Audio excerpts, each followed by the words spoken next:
Ya, itu tadi beberapa sentimen yang berkembang di sepanjang perdagangan hari ini yang berhasil dihimpun oleh tim redaksi kami dan semoga bisa menjadi salah satu referensi untuk Anda. Dan berikut kami sampaikan posisi penutupan indeks harga saham gabungan atau IHSG di penutupan sesi kedua di perdagangan hari ini, di mana indeks harga saham gabungan ditutup menguat di 0,73% dan ditutup di level 7.193,314. Hari ini indeks harga saham gabungan mengalami volatilitas yang cukup tinggi pemirsa, dibuka di zona merah pada pagi tadi mengalami tekanan yang cukup dalam. Dibuka di 7.133,497 dan sempat menyentuh ke level terendahnya di 7.102,862. Dan di sepanjang perdagangan hari ini setelah menunggu dalam beberapa hari perdagangan terakhir secara intraday-nya, indeks harga saham gabungan akhirnya mampu menembus kembali ke level 7.200-an dengan menyentuh level tertingginya di sepanjang perdagangan hari ini di 7.220,085.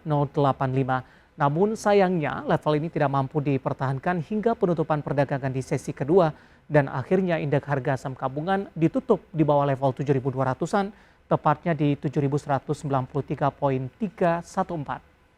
Dan berikutnya kami akan mengajak Anda untuk melihat beberapa data perdagangan lainnya yang berhasil dihimpun oleh tim redaksi kami di penutupan sesi kedua di perdagangan hari ini. Kita akan coba lihat bagaimana posisi dari penutupan indeks lainnya pemirsa.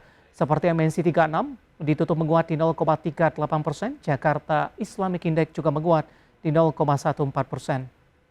Sementara LQ45 juga menguat cukup signifikan di 1,04%. Dan ditutup di level 1041,607 seiring dengan penguatan indeks harga saham gabungan. Bagaimana rotasi pergerakan sektoral di penutupan sesi kedua di perdagangan hari ini? Sektor teknologi memimpin penguatan di 2,17%, disusul sektor infrastruktur menguat di 1,50%, transportasi dan logistik melemah di 2,05%, sementara sektor energi tertekan di 1,10%, tampaknya dikontribusi oleh saham-saham pertambangan batubara, di mana dari sisi harga komoditasnya, data terakhir harga batubara mengalami koreksi di atas 6%.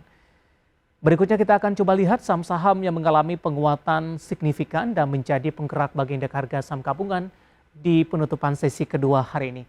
Sektor teknologi diwakili oleh Gotoh mengalami penguatan di 378, BBCA juga menguat ditutup di level 7.600. BBRI menguat di 4.470, sementara Arto hari ini mengalami penguatan yang cukup signifikan dan ditutup di level 8.525 di penutupan sesi kedua di perdagangan hari ini. Sementara saham-saham yang justru mengalami tekanan yang cukup dalam dan menjadi pemberat bagi indeks harga saham gabungan yang masuk ke dalam deretan top loser pemirsa. Di antaranya dari infrastruktur telekomunikasi ada Telkom melemah di 4.100, Adaro ditutup di zona merah di 3.630, PTBA juga tertekan di 4.050. Sementara Pegas sebelumnya mengalami penguatan yang signifikan, hari ini juga mengalami koreksi di 1.690 berkaitan juga dengan agenda emiten bersangkutan pemirsa.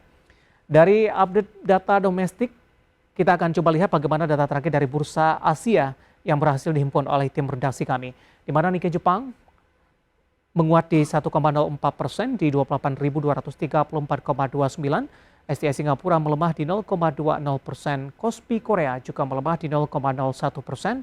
Sementara Hang Seng Hong Kong menguat di 1,96% dan berada di level 21.953,80.